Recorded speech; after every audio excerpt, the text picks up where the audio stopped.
그럼 오늘 우리에게 주시는 하나님의 말씀을 보도록 하겠습니다. 요한 1서 3장 1절부터 3절까지.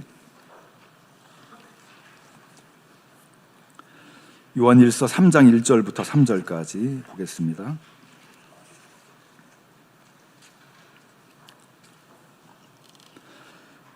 우리 함께 합독하도록 하겠습니다. 보라, 아버지께서 어떠한 사랑을 우리에게 베푸사 하나님의 자녀라 일컬음을 받게 하셨는가. 우리가 그러하도다. 그러므로 세상이 우리를 알지 못함은 그를 알지 못함이라. 사랑하는 자들아, 우리가 지금은 하나님의 자녀라 장래에 어떻게 될지는 아직 나타나지 아니하였으나 그가 나타나시면 우리가 그와 같을 줄을 아는 것은 그의 참모습 그대로 볼 것이기 때문이니 주를 향하여 이 소망을 가진 자마다 그의 깨끗하심과 같이 자기를 깨끗하게 하느니라. 아멘. 이 시간 유윤호 목사님 나오셔서 종자가 다릅니다라는 제목으로 은혜의 말씀을 증거해 주시겠습니다. 우리 나오실 때 다시 한번 큰 박수로 환영하겠습니다.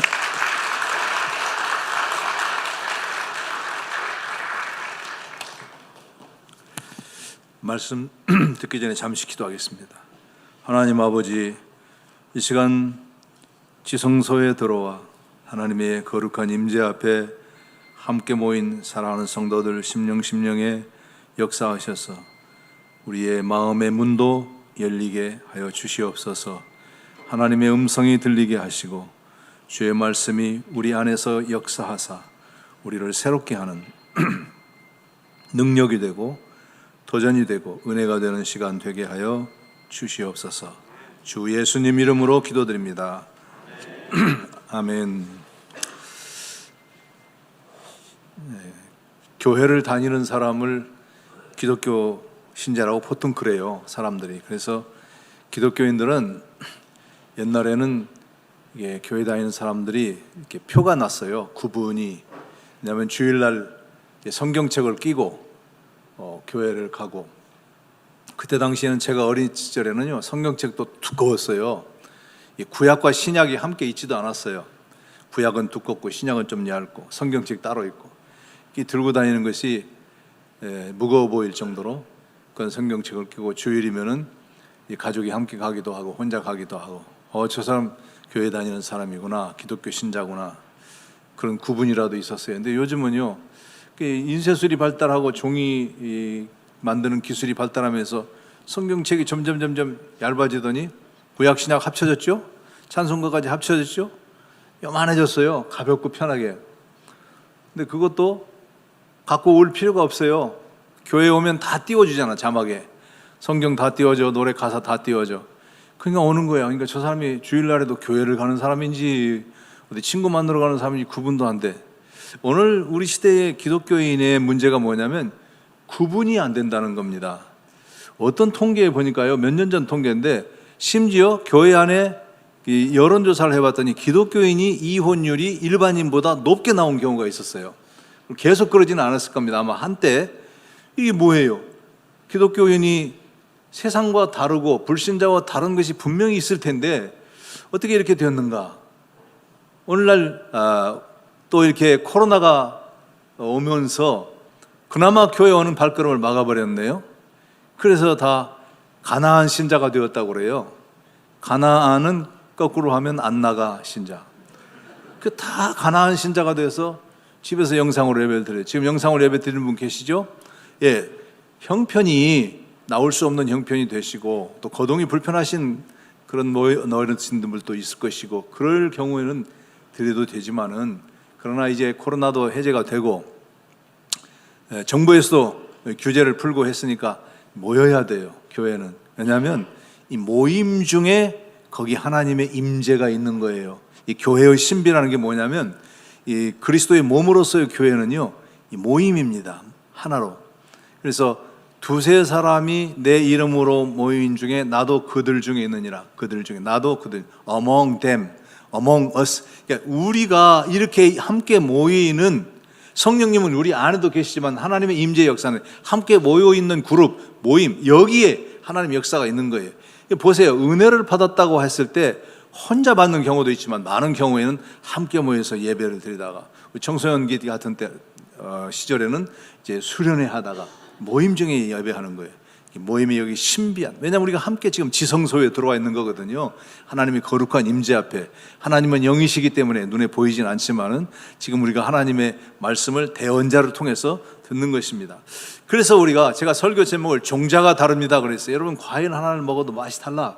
근본적으로 왜 그래요? 땅이 좋거나 무슨 비료를 많이 주거나 좋은 비료를 주거나 그런 이유도 있겠지만, 근본적인 건 종자가 결정합니다. 그죠? 종자가, 곡식도 종자가 결정을 해요. 이 캐나다에 있다 보면 이 중국 음식점 같은 데 가면 밥을 주는데, 볶음밥 같은 것도 주는데, 이 밥이 우리가 먹는 쌀하고 달라요. 푸들푸들 해가지고 막 날아가게 생긴 그런 쌀들이 있어요. 여기 옛날에 어르신들은 안남미라는 거 들어보셨죠? 그런 쌀 같은 거예요. 그러니까 종자가 달라. 근본적으로 종자가 달라. 기독교인은 다른 사람들이에요.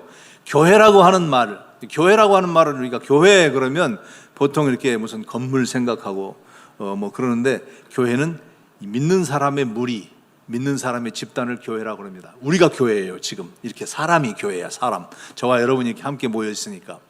교회라는 말은 원래 밖으로 불러내다, 그런 뜻이 있어요. 밖으로 불러내다, 밖으로 불러낸 사람들이에요. 세상 속에서 똑같이 우리가 함께 살고 있잖아요. 우리도 똑같이 일하고 또 자식들 키우고 결혼하고 회사 다니고 장사하는 사람, 비즈니스 하는 사람, 다를 바가 없어요. 불신자와 세상 사람과 똑같이 하지만, 그러나 하나님은 영적으로 우리를 구별해 버린 거예요. 구별해서. 그걸 이제 set apart라고 합니다. set apart. 따로 떼어놨다. 따로 떼어놔서 뭘 위해서? 하나님을 위해서 따로 떼어놓은 사람들. 물론 몸은 물리적으로, 육신적으로는 다 섞여서 회사 가면 안 믿는 사람도 다 있고 믿는 사람도 있고 그렇지만은, 영적으로는 딱 구분을 시켜놓은 거예요. 영적으로는 딱 분리를 딱 시켜놓은 거예요. 따로 떼어놓은 사람들이 바로 그리스도인이에요. 그러니까 우리는 근본적으로 종자가 달라서 다른 사람들이에요. 오늘 본문을 통해서 우리가 그걸 살펴보려고 합니다. 세 가지만 살펴보면 무엇이 다른가? 오늘 이걸 꼭 기억하고 가셔야 됩니다. 그래야 좀 이제 고급진 말로 이야기하자면 그리스도인의 정체성, 정체성 인식, 이 자기 인식, 이것이 중요해요. 그래서 그 정체성이, 자신에 대한 정체성이 자신의 삶을 결정하는 거거든요. 그래서 오늘 기독교인이 뭐가 다르지? 뭐가 달라? 찬송가 끼고 다니는 게 달라요? 술 담배 안 먹는 거 달라요? 그런 거 말고 본질적이고 근본적인 차이를 우리가 살펴보도록 하겠습니다. 첫 번째로, 신분이 다릅니다. 따라서 합시다. 신분이 다르다.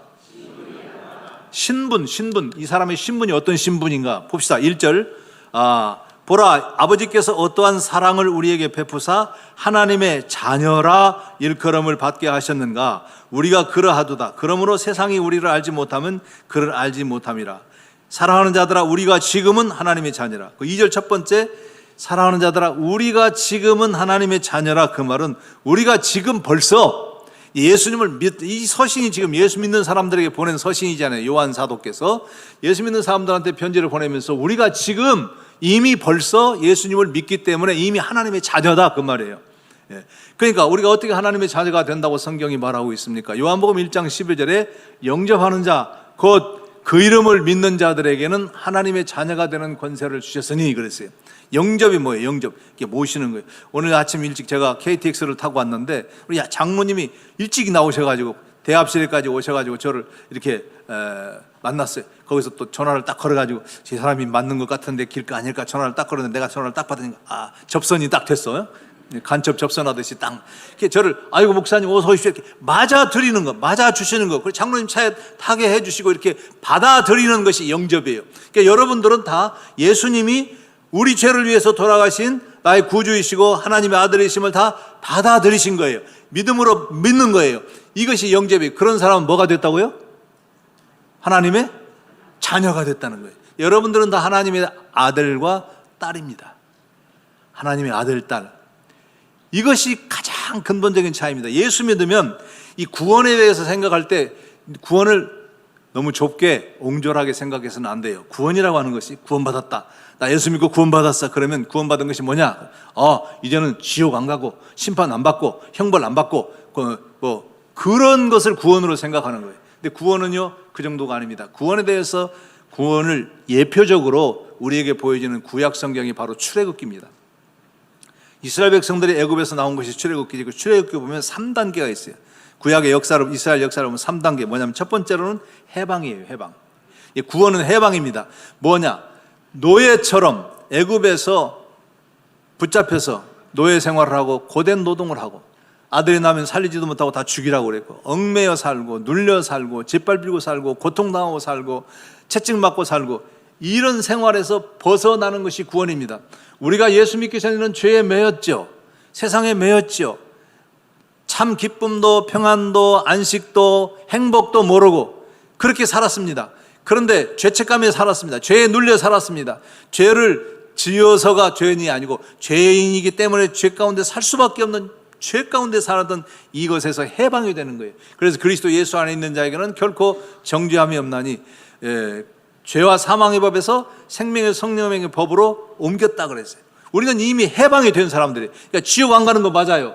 예수 믿는 사람은, 여러분들 예수 영접했잖아요. 지옥 안 갑니다. 심판 안 받습니다. 형벌 안 받습니다. 그런데 거기만 있는 것이 아니에요. 구원이라고 하는 것은 이스라엘 백성들이 애굽에서 나온 과정을 보면 두 번째 단계가 있어요. 뭐냐면 인도하심이 있어요. 인도.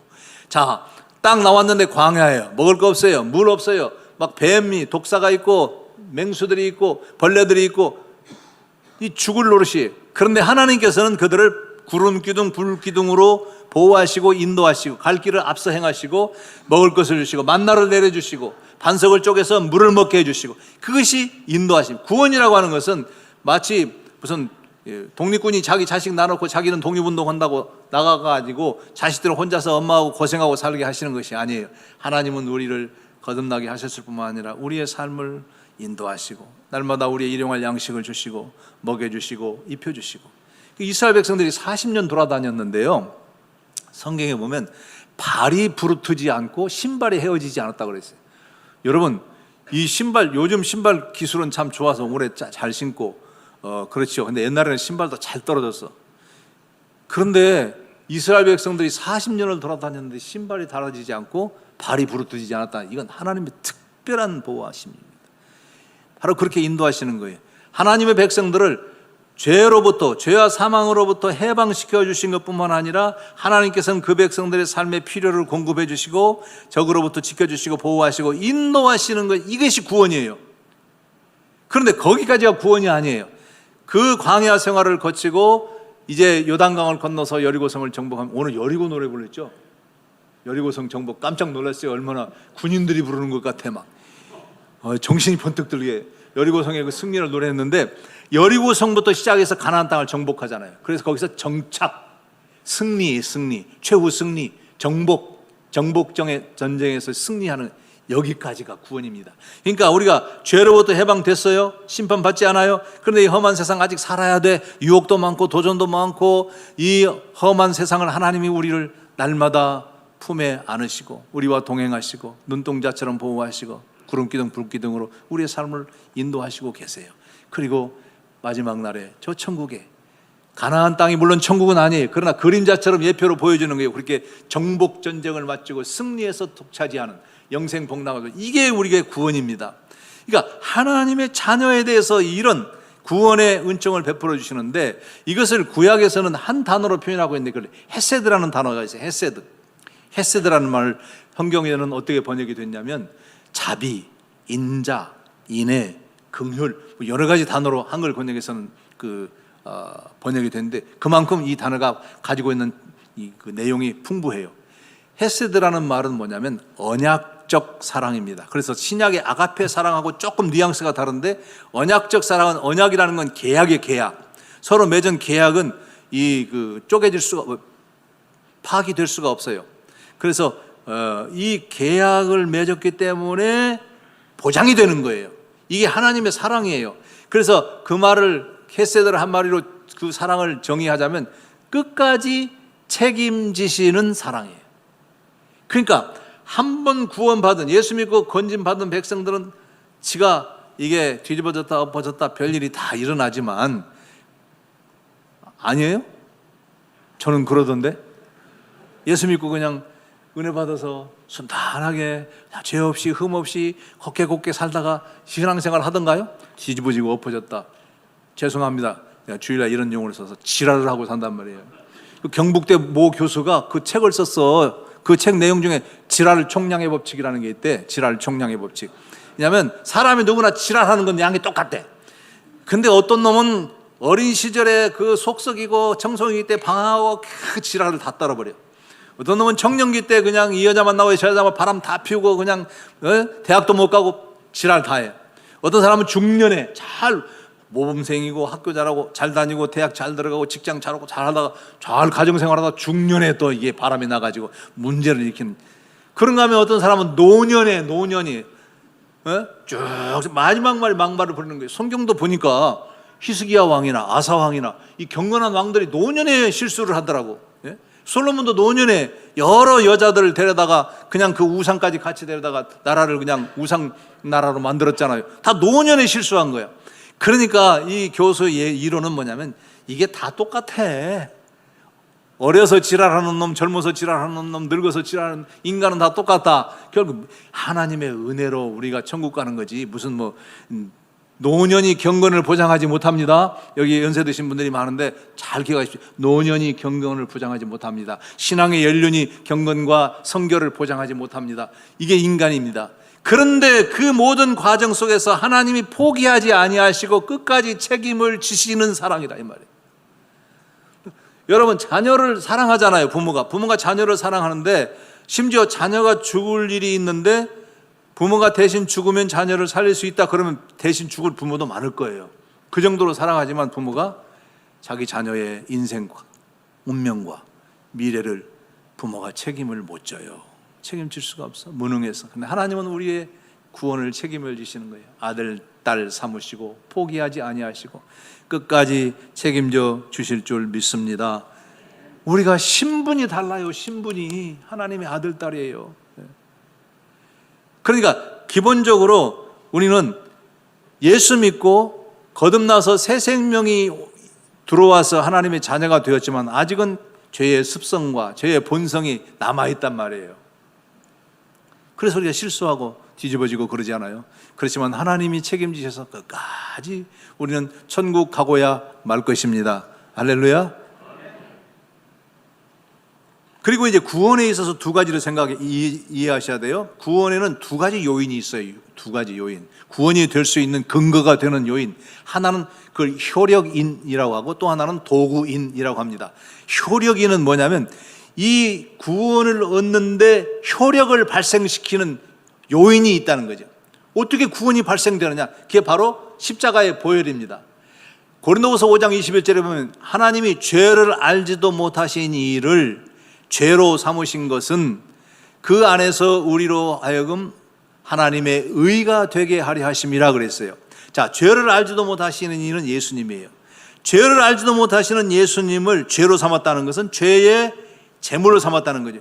죄 없는 예수님이 죄의 짐을 다 짊어지시고 죄의 제물이 되신 거예요. 죄는 우리가 범하고 죄의 형벌, 죄의 벌은 예수님이 받으신 거예요. 그것 때문에 구원이 이루어지고 우리가 그를 믿음으로 효력이 되어서 십자가가 효력을 발생해서 우리가 의가 되는 겁니다. 하나님 앞에 의롭다고 인정을 받는 것입니다. 그러니까 십자가, 예수님의 십자가와 죽음이 효력이에요. 구원의 효력을 발생시키는 요인이에요. 그런데 이 효력인만 가지고 구원을 받는 것이 아니라 도구인이 필요해요. 구원을 받는 도구, 믿음이라고 하는 통로를 통해서, 믿음이라는 도구를 통해서. 그러니까 진짜 구원의 은혜는 바로 효력이죠. 예수님 때문에 구원을 받는 거예요. 무슨 우리 믿음이 뭐 우리가 위대해서 주여 뭐 산을 움직일 만한 믿음이 있어서 구원, 그거 아니에요. 다 겨자씨 만한 믿음이에요. 그럼에도 불구하고 예수 그리스도를 믿는 그 믿음 때문에 겨자씨만 하더라도 예수님 때문에 구원을 얻는 것입니다. 이것이 바로 하나님의 자녀된 우리들의 모습이에요. 그런데 우리 자녀들이 종자가 다르다고 그랬죠. 그러니까 세상 속에서 살지만 세상 사람들은 그걸 몰라. 이 예수 믿는 사람들이 얼마나 놀라운 사람들이고 얼마나 위대한 신분인가를 모르니까 오늘 1절 말씀이 뭐라고 그랬어요? 그러므로 세상이 우리를 알지 못하면 그를 알지 못함이라. 세상이 알아주지를 않아. 그렇죠? 세상이 예수 믿는 사람 알아줍니까? 예수 믿는 사람은 훌륭해. 예수 믿는 사람 오직 예수 믿는 사람 욕하고 뭐 비방하고 반기독교 뭐 안티 기독교 뭐 그런 얘기 들어보셨죠? 심지어 어떤 정치 지도자는 기독교는 사라져야 할 종교라고 하는까지 하는 공산주의 같은 소리를 하고 있는 거예요. 예? 모르니까. 예수님도 제자들에게 무슨 말씀을 하셨어요? 너희가 세상에 속하였으면 세상에 너희를 사랑했을 사랑을 더이나 너희가 세상에 속하지 아니한 고로 너희가 박해를 받는다. 그런 말씀을 하셨어요. 세상에 속했지만 세상이 몰라주는 거예요. 근데 이제 믿지 않는 사람들이 생각하는 건 뭐냐면 교회 다닌다 그럼 사람이 착하고 죄도 없고 참 좋은 사람들이 되어서 교회 다닌다 이렇게 생각하거든. 모르니까. 교회는 죄인들이 오는 건데 원래 다 죄인들이 오잖아요. 교회는 죄 없으면 올 필요가 없죠. 죄 없는데 왜 교회로 와? 죄 없으면 천국으로 바로 직행이지. 죄 때문에 오는 거예요. 죄인들이 오는데 세상은 그렇게 생각하나요? 그러니까 세상이 몰라주는 거예요. 욕하고 박해를 당하고. 기독교 역사에 보게 되면 예수 믿는 신앙 때문에 얼마나 많은 신앙의 선조들이 죽었습니까? 희생을 당했습니까? 감옥에 가고 매를 맞고 재산을 뺏기고 추방당하고 그 고통을 다 당했어요. 세상이 몰라줘. 그렇게 몰라주는 것이 세상입니다. 그래서 기독교인들은 이 세상에서 대우받고 떵떵거리고 의시되고 살 생각을 말아야 돼요. 기독교인들은 아까 우리 장로님 기도하실 때 협착한 길, 좁은 길 어렵게 가는 거예요. 세상 사람들이 비방해도 그 고난 속에서도 우리는 우리 길을 가는 겁니다. 왜? 신분이 다르기 때문에. 신분을 생각하면 거기서 힘이 생기는 거예요. 자, 다시 기억합시다. 첫 번째 우리가 다른 건 뭐라고요? 신분. 하나님의 아들, 딸. 두 번째 뭐가 다릅니까? 따라서 합시다. 결말이 다르다. 종말이 다르다는 것입니다. 끝이 다르다는 것입니다. 자, 여기 2절 보겠습니다. 사랑하는 자들아, 우리가 지금은 하나님의 자녀라. 장래에 어떻게 될지는 아직 나타나지 아니하였으나 그가 나타나시면 우리가 그와 같을 줄 아는 것은 그의 참모습 그대로 볼 것이기 때문이니 그랬어요. 자, 그가 나타나시면 그 말은 그는 예수 그리스도께서 재림하시는 걸 말하는 거예요. 예수 그리스도께서 재림하시면 그때가 세상의 종말입니다. 세상의 끝날입니다. 최후의 심판의 날입니다. 그러니까 하나님이 천지를 창조하셨을 때 시간 창조, 질서 창조입니다. 물질 창조, 가시적인 것도 창조했지만 하나님께서는 보이지 않는 우주의 질서와 시간이라고 하는 개념이 창조로부터 시작이 된 거예요. 근데 이 시간이 끝나는 때, 질서가 끝나는 때가 이렇게 종말이에요. 예수님의 재림의 때예요. 근데 그때가 되면은 우리가 어떻게 된다고 그랬어요? 그가 나타나면 우리가 그와 같을 줄 안다 그랬어요. 예수님처럼 우리도 변화된다. 그런 의미입니다. 자, 기독교인의 최후의 종착점은 어디냐면 예수님의 재림입니다. 그 예수님이 재림하실 때에 놀라운 역사가 일어나는데, 자, 예수님이 재림하실 때쯤에 예수 믿다가 죽어서 무덤에 묻힌 사람들이 있겠죠. 화장한 사람도 마찬가지고, 어떤 사람은 목사님 화장하면 나중에 부활할 때 어떻게 이거 괜찮나요? 몸은 무덤에 있으면 아니 세상에 무덤도 몇 년 지나면 다 썩어 없어져 버리는데 부활이라고 하는 것은 하나님의 전능하신 능력으로 부활이 일어나는 것이지 무슨 몸뚱이가 살아있어야 되는 게 아니고 어쨌든 예수 믿고 죽은 사람이 있을 거 아니에요. 화장을 했거나 물에 뿌렸거나 무슨 땅에 묻혔거나 그 사람들이 다시 살아나는 거예요. 새로운 몸으로. 근데 그 새로운 몸이 예수님이 부활하셨을 때 가지시고 계신 그 몸으로 우리가 변화되네. 그와 같을 줄 우리가 그와 같이 된다는 거예요. 이 얼마나 영광스럽습니까? 피조물이 우리의 조물주가 되시고 창조주가 되시는 하나님처럼 된다는 거예요. 우리가 하나님이 된다는 교리는 아니에요. 오해하시면 안 돼요. 기독교는 결코 신격화가 되는 것이 아닙니다. 그런데 하나님께서 그 영광의 자리로까지 올려주시는 거예요. 그래서 우리 몸의 변화가 일어나는 거예요. 그러니까 그 몸은 이제 지금 우리가 가지고 있는 몸은 안 되겠죠. 왜냐하면 우리는 이게 노화가 일어나잖아요. 병들고 약해지고 기능이 떨어지고 닳고 사라지고 많이 지금 그렇게 되잖아요. 무릎도 아프고. 저도 이제 지붕이 다 날아가 버렸잖아요. 그전에는요 그래도 좀 있을 때는 갖다가 덮었어. 덮다가 숫자가 모자라니까 갖다 널었어 이렇게. 근데 널 것도 없어 이제 그냥. 근데 최 목사님은 더 하더만 나보다. 어쨌든 이 몸이 이렇게 노화가 일어나는 몸으로는 영원히 살 수가 없으니까 예수님이 가지셔서 몸을 가져야 우리도 영원히 사는 거예요. 그렇게 이제 무덤에서 변화되는 사람들이 있을 것이고 예수님이 언젠가 재림하실 때쯤 그때 예수 믿고 살아있을 사람들이 있겠지 않겠어요? 감사하게 우리가 살아있는 동안 예수님 재림오시면 우리가 그런 삶이겠지만 우리는 모르니까 언제 재림하실지는. 근데 예수님 재림 시점에 살아있는 그리스도인들이 있을 거라고요. 그 사람들은 죽음을 거치지 않고 바로 몸이 변화되는 거예요. 예수님의 부활의 몸처럼. 그래서 그 몸을 가지고 영원 세계에 들어가서 영생 복락을 누리는 것입니다. 그게 결말입니다, 기독교인들의. 그런데 한편으로 예수 믿지 않는 사람들은 어떻게 되는 거예요? 예수 믿다가 뭐 살다가 죽으면 그만이지 뭐 끝이지? 미안하지만 끝이 아니야. 선을 행한 자는 생명의 부활로, 악을 행한 자는 심판의 부활로 나오리라 그랬어요. 여러분, 부활의 교리가 우리만 부활하는 것이 아니라 예수를 믿지 않는 사람들도 부활합니다. 근데 그 부활은 어떤 부활이냐? 부활해야, 영원히 살아야 고통을 영원히 받지. 끔찍한 얘기 아니에요? 불에 타는 고통을 당하는데 타서 없어져 버리면 탈 때만 고통스럽지. 근데 영원히 타야 돼. 무서운 이야기입니다, 여러분. 결말이 이렇게 무섭습니다. 히브리서 9장 27절 이하에 보면 한 번 죽는 것은 사람에게 정해진 것이요 그 후에는 심판이 있으리니 그랬어요. 심판이 있다고. 심판이. 그리스도인들은 예수 그리스도를 믿은 그 믿음을 통해서 예수님의 그 십자가 공로로 부활의 몸이 되는 거예요. 예수님이 부활하실 때 가졌던 그 몸처럼 신비한 몸으로 사는 거예요. 그러나 예수를 믿지 않는 사람들은 다시 부활하지만 그들은 영원히 형벌받는, 영원히 고통받을 몸으로 부활한다는 것이죠. 결말이 다릅니다. 끝이 다릅니다. 인생을 우리가 보통 나그네 인생이라 그럽니다. 나그네 길, 인생은 나그네. 근데 나그네는 두 종류가 있어요. 하나는 순례자가 있습니다. 순례자, 여행자. 순례의 여행을 마치면 돌아가는 사람. 또 하나는 나그네는 나그네인데 방랑자, 방황자가 있어요. 그저 와서 여행을 하고 다니지만 돌아갈 곳이 없는 사람. 달라요. 저는 캐나다에 살면서 여행을 참 많이 했어요. 이제 뭐 휴가 때 같은 때는 그냥 자동차를 가지고 미국으로 건너가서 막 여기저기 다니면서 여행을 했는데 보통 막 좀 한 2주 휴가를 얻으면 그 2주 동안 여행을 한 열흘 이상 하려고 그러는데요. 한 닷새 여새 일주일 가까이 되면요 우리 애들이 그래요. 아빠 집에 가지. 그리고는 집에 오면 집이 제일 좋네. 아니 뭔 돈 들여서 여행 가자고 실컷 해놓고 오면 또 집이 제일 좋대. 사람의 심리라는 게 묘하죠. 잔치집에 가서도요 잔치 탁 상 차려놓고 탁 실컷 먹고 나서 아이고 이 집 김치가 제일 맛있네 그래. 그 김새잖아.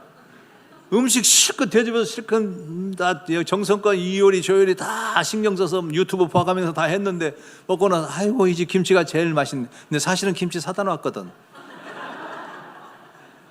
그래도 그건 들을 만해. 어떤 사람은 다 마시고 다 먹고 나서 물 마시니 아이고 물 맛이 제일 좋다. 그러지 맙시다. 근데 그 이야기를 여행하면서 집에 가자, 집에 가서 집에 오면 제일 좋다. 그 말은요. 이 여행이 즐겁고 여행이 멋지고 여행이 신나는 것은 왜 그러냐면 그 여행이 끝나면 돌아갈 집이 있기 때문이에요. 그런데 돌아갈 집이 없는 나그네 방랑하고 방황하고 이 도시를 지나고 이거 끝나면 내가 어디로 가야 하나? 예수를 믿지 않는 사람들은 지금 이런 나그네입니다. 방랑의 나그네들.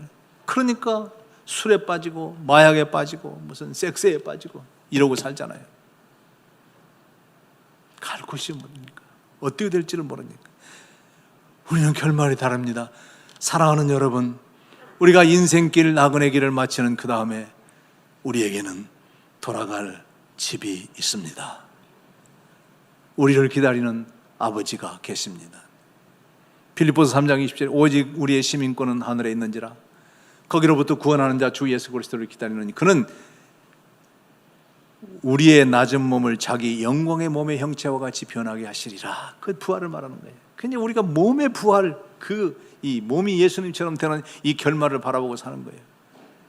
근데 예수 믿는 사람들 중에 그 쓸데없는 얘기를 하는 사람들이 있는데 어떤 목사님이 권사님을 만나서 식사를 하고 있는데 권사님이 목사님을 이렇게 쳐다보더니 목사님은 전생에 무엇이었을까요? 아니 한국 사람들은 그냥 심심하면 전생에 무엇이고 뭐 나라를 구했니? 전생이 어디 있어? 전생이. 그렇죠? 권사님이라는 분이 그런 얘기를 하고 있어요. 전생이 어쩌고 내세에는 뭐 무엇으로 태어나라, 꽃으로 태어나라, 무슨 뭐. 왜 개미를 못 밟아 죽여? 개미가 지네 할아버지가 지금 개미 되어서 환생했는지도 모른다고 생각하니까 이 윤회설의 머리에 꽉, 한국 사람의 의식 속에는 무당의식이 꽉 쩔어 있어. 지성이면 감천이고. 예? 한번 왔다가 하나님이 보내셔서 데려가시면 결말의 부활이냐, 영원한 영광의 부활이냐, 심판의 부활이냐, 그것밖에 없는 거예요. 근데 우리는 그 영광이 우리를 기다리고 있는 거예요. 결말이 달라요. 결말이. 결론이 달라. 끝이 달라. 종말이 달라. 그래서 우리는 죽음이 두렵지 않잖아요. 죽음이 두렵지 않아요. 죽음은 영원한 세계로 가는 거예요. 이 나그네 인생임을 알았어요. 그러니까 이 세상이 전부가 아니라는 것도 또 알아야죠. 여기다가 나그네 인생이 뭘, 아브라함을 보면요, 아브라함은 은금과 가축이, 육축이 풍부하였더라. 아브라함은 거부였어요. 거부. 부자였습니다. 그런데 히브리서 11장에 보면 아브라함은 장막에 거하였으며 외국인처럼 살았다. 그렇게 돼 있어요. 외국인. 제가 카나다에서 23년 목회했어요. 한 교회 청빙을 받아서 그 교회에서만 23년 있다 은퇴를 하고 이제 원로 목사가 됐습니다. 근데 살면 살수록 이 카나다 시민권도 가지고 있거든요. 살면 살수록 여기가 내 나라다, 여기가 좋다 하는 생각이 안 들어. 이거 우선 말을 마음대로 해야지. 세상에 사람이 뭐 욕을 하든 뭐 하든 큰 소리를 한번 치고 살아야지. 이놈의 것 알아들을 수가 있어야지. 근데요, 제가 여기 있을 때 무역회사 다니면서 외국에서 손님 들어오면 통역도 하고 다니고 그러고 다녔어요. 그런데 가서 보니까 완전히 이건 안 들리는 거야. 우리 딸들하고 처음에 이민을 딱 들어갔을 때 공항 입국 심사하는 데서 내가 이제 다 했잖아요. 애들은 어리고 그때. 그러니까 애들이 우리 아빠 영어 잘하네. 그리고 자기들이 학교 다니면서 한 1년 영어를 배우더니 아빠 영어 술렁털이야. 들통나버렸어요. 말 안 통하고 음식도 설고. 왠지 거기에 있기가 불편한 게. 왜 그래요? 내 나라가 아니기 때문에. 여러분 사시는데 힘들죠. 때로는 병들어 아프고 관절도 쑤시고 기운도 빠지고 삶의 의욕도 없고 힘든 일만 생기고 고생한 일만 생기고. 왜 그렇게 힘들게 살아요? 지금 여러분이 사는 곳이 아버지 나라가 아니야. 아버지 품이 아니야. 내 나라가 아니야.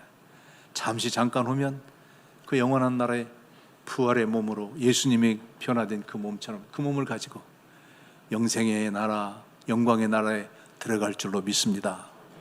결말이 다릅니다. 마지막 세 번째로 따라서 합시다. 행실이 다릅니다. 행실이 다릅니다. 3절 보세요.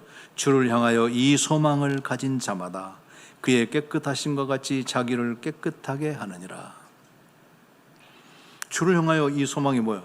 영광의 그날, 결말, 종말을 바라보는 그날, 우리가 분명히 예수님처럼 변화되어서 그때는 이 몸이 아니라 다시는 아프지도 않고 늙지도 않고 힘들지도 않고 피곤하지도 않고 그 날을 바라보는 사람, 그 소망을 가져. 소망이라고 하는 건요, 소원하고 다릅니다. 소원은 내가 원하는 거고, 소망은 하나님의 언약, 하나님의 약속에 근거한 거고, 소원은,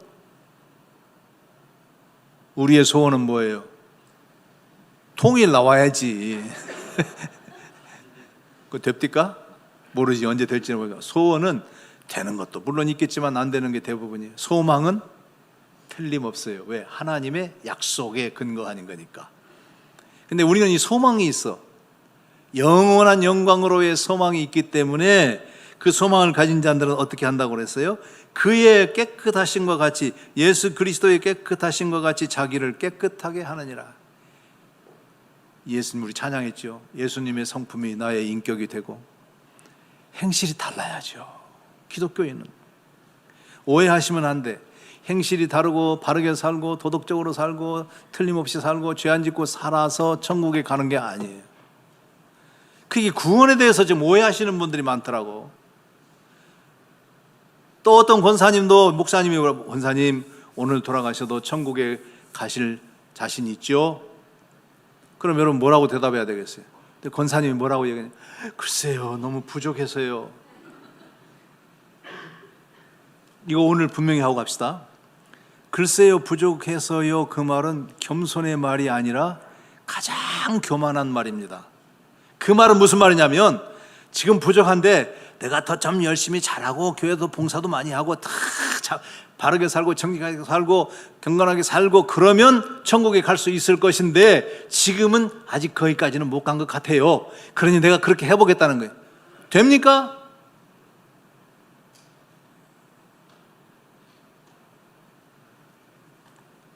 그것이 율법주의고 그것이 노력주의예요. 내가 내 힘과 실력으로 쌓고 선을 쌓고 또 뭐 도를 닦고 뭐 노력해서 잘해서 한 다음에 그 결과 하나님이 평가해서 천국에 보내주는 게 아니잖아요. 구원의 효력인이 뭐라고 그랬어요? 예수 그리스도의 십자가라고 그랬죠. 내가 죄 많고 허물 많고 아직 자격도 없고 실력도 없고 쌓은 것도 없고 아무것도 없지만 오직 예수님이 내 구주라는 걸 받아들였을 때 그때 구원은 끝난 거예요. 예수님 때문에 가는 거예요. 내 노력으로 가는 게 아니에요. 그러니까 장로님이건 권사님, 저도 그런 경험이 있어요. 우리 교회 장로님이 다른 교회 다니시다 오랜 세월 다니다 장로님이 아주 노년에 오신 두 분 장로님이 있는데 우리 교회에 와서야 복음을 깨달았대. 그분들 장로님 생각에는 어떤 생각이 들었냐면 아이고 내가 이렇게 믿어서 천국 갈래나? 그런 생각을 했대. 그 말은 무슨 말이에요? 내가 더 노력해야지. 노력으로 천국 간다고 성경이 어디에서 얘기해요? 하나님의 은혜로죠, 은혜로.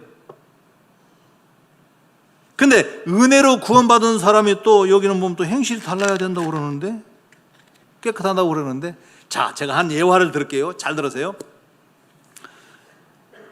영국의 엘리자베스 여왕이 엘리자베스 1세 때 옛날 엘리자베스 여왕이 저녁에 침실에 들어가서 잠을 잘 때에는 침실에 들어가기 전에 여왕의 경호원들이 침실을 샅샅이 뒤집니다. 매일 커튼 뒤에 뭐 침대 밑에 다 만일을 위해서 혹시라도 무슨 괴한이 들어오거나 그럴 걸 방지하기 위해서 그렇게 샅샅이 뒤진다고 그래요. 어느 날 이제 여왕이 잠자기 전에 역시 늘 하던 대로 여왕의 병사들이 방을 샅샅이 뒤지다가 두꺼운 커튼 뒤에 숨어 있는 병사를 발견한 거예요.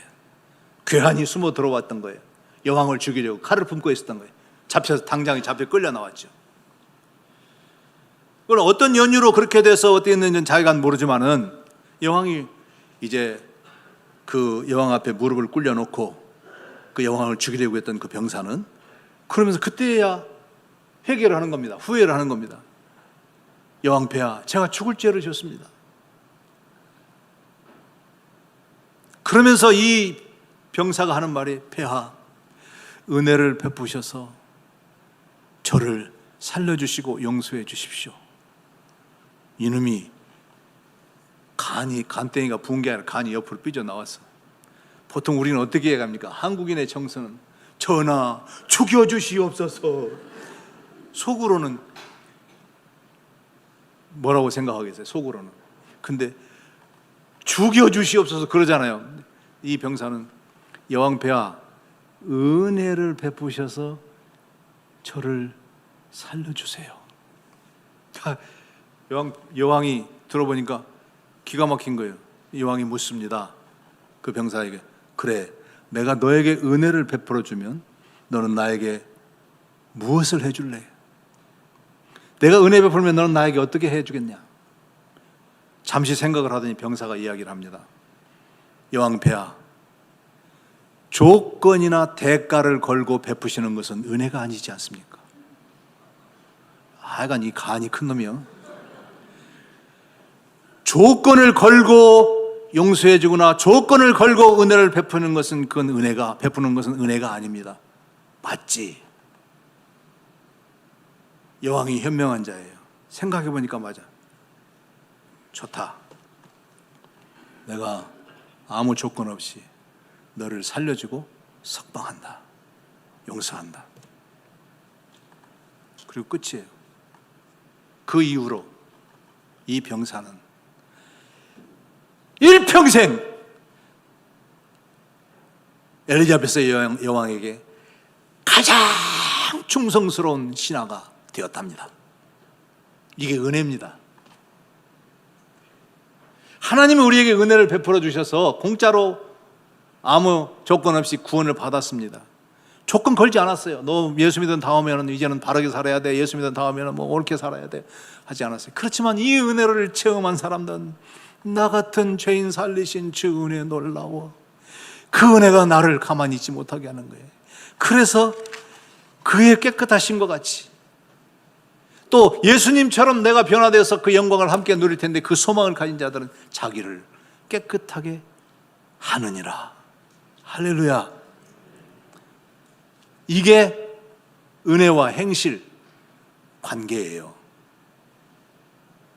하나님은 우리에게 은혜로 구원을 선물로 주신 거예요.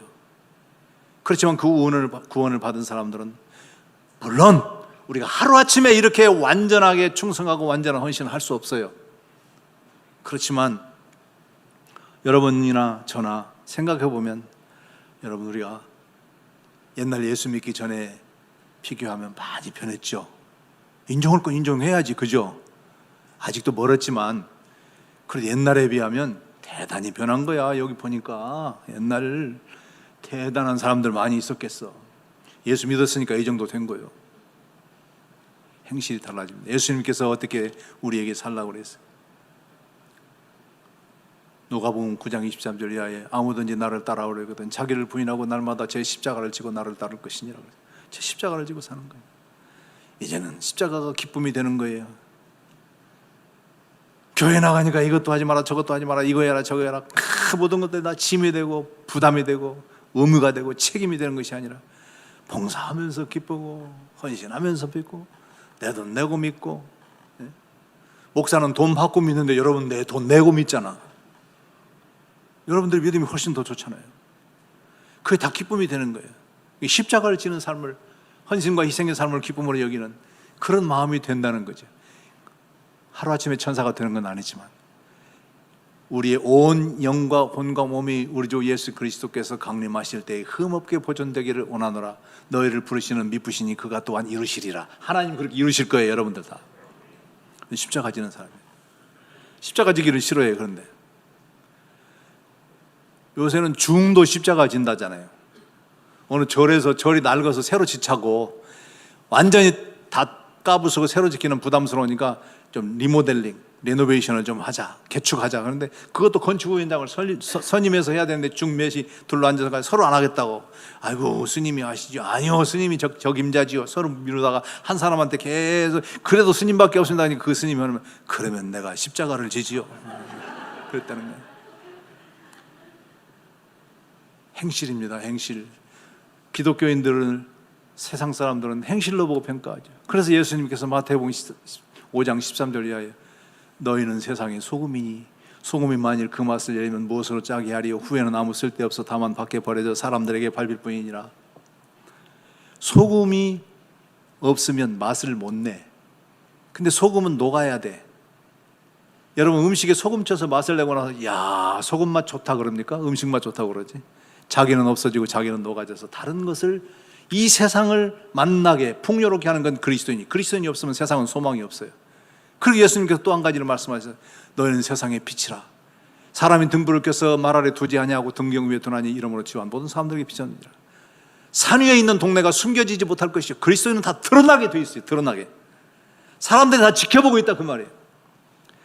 이와 같이 너희 행실을 그들 앞에 착한 행실을 그들로 너희 착한 행실을 보고 하늘에 계신 너희 아버지께 영광을 돌리게 하라 그랬어요. 행실을 보여야 달라는 거죠. 세상 사람들이. 그래서 욕하는 거죠. 신앙 고백 보여달라고 그러는 거예요. 너희들 교리 보여달라고 그럽니까? 그럼 우리가 행실을 바로 가져야 되는데 요즘 아까 제가 가나안 신앙이 있지 안나가 신앙. 근데 요즘 신앙 중에 어떤 신앙이 있냐면 이순신 신앙이 있다는 거예요. 이순신 신앙.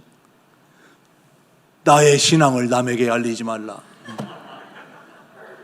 남이 알면 복잡해. 저 사람 집사야, 저 사람 장로야. 모르게 숨겨놓고 마음대로 이게 넥타이 둘러매고 한잔하고 이래야 되는데 알면 안 돼. 그래서 나의 신앙을 남에게 알리지 말라. 이순신 신앙. 근데 기독교인이 됐으면 행실이 달라져야지. 어떤 바람둥이 청년이 있었는데 막 이 여자 사귀고 저 여자 사귀고 맨날 연애하고 돌아다니면서 자매들에게 상처도 많이 주고 그런 못된 짓만 하고 다니는 청년이 있었는데 그것도 교회는 다녔나 봐. 어느 날 하나님 앞에 기도했대. 하나님, 제일 상에서 제일 예쁜 여자하고 결혼시켜 주시면 다시는 바람 피우지 않고 성실하게 살겠습니다. 그랬더니 기도 응답이 즉시 왔어. 예쁜 여자 결혼을 했대. 결혼 샀는데 그냥 가장으로 남편으로 성실하게 잘 사는데 한 3년쯤 되니까 이게 버릇이 도졌어. 3년쯤 돼 바람을 피웠어요. 그 어느 날 이제 큰 유람선을 타고 이렇게 놀러 가는데 그 유람선에 한 200명 사람 탔는데 갑자기 풍랑이 일어나가지고 배가 막 뒤집힐 듯이 막 그러는데 이 청년이, 이 남자가 썸뜻한 거야.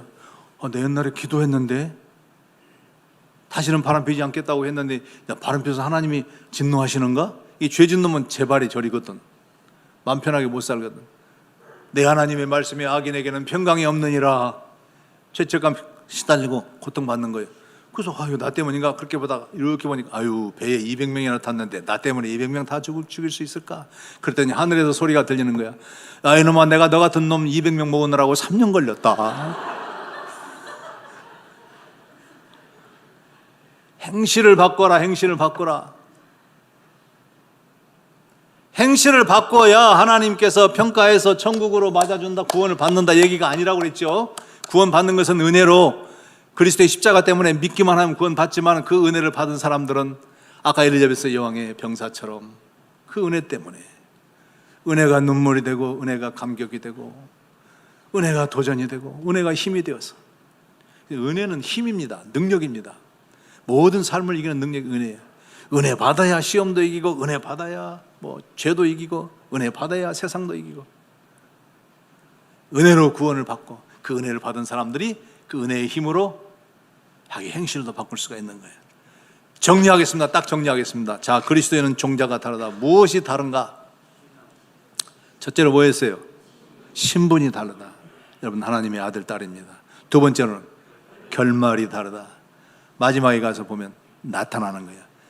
달걀을 어미닭이 암탉이 품고 있다가 21하루 정도 지나고 나면 거기서 예쁜 병아리가 태어납니다. 그런데 어떤 것은 시커멓게 골아버립니다. 유정란과 무정란의 차이입니다. 볼 때는 똑같고 먹어도 달걀 맛이 똑같아요. 그런데 마지막 결말에 가서 생명과 죽음으로 판결이 나는 거예요. 결말이 다릅니다. 우리는 생명의 영광의 부활이 우리를 기다리고 있습니다. 마지막 세 번째는 뭐가 달라야 한다고요? 행실. 그의 깨끗하신 것 같이 우리도 깨끗하고 여러분도 깨끗하게 그렇게 살아가는 여러분 되시기를 주님의 이름으로 부탁드립니다. 기도하겠습니다. 하나님 아버지, 감사합니다. 오늘 이 거룩하고 복된 날 주일을 주셔서 함께 예배하며 주의 말씀 함께 나눌 수 있도록 복을 주시니 감사합니다. 하나님, 우리는 다릅니다. 하나님이 세상 가운데서 구별시키셔서 따로 떼어놓은 사람들, 그리스도인들, 우리는 신분이 다릅니다. 결말이 다릅니다. 행실이 다릅니다. 하나님, 근본적인 본질이 다르고 종자가 다른 것을 기억하면서 내 정체성이 나의 삶을 결정하는, 나의 운명을 결정하는 놀라운 역사들이 나타나게 해 주옵소서. 오늘 이 귀한 우리 대전 새벽교회의 은혜를 더하여 주시고, 특별히 우리 귀한 목사님께서 요즘 수술과 이제 치료 또 회복의 기간들을 기다리고 있사오니 주여 도우시고 온전케 하옵소서. 그리고 건강한 몸으로 남은 생애 또 남은 목회 기간 동안에 주를 위하여 아름답게 귀하게 쓰임받는 귀한 종으로 삼아 주시옵소서. 주 예수님 이름으로 기도하옵나이다. 아멘.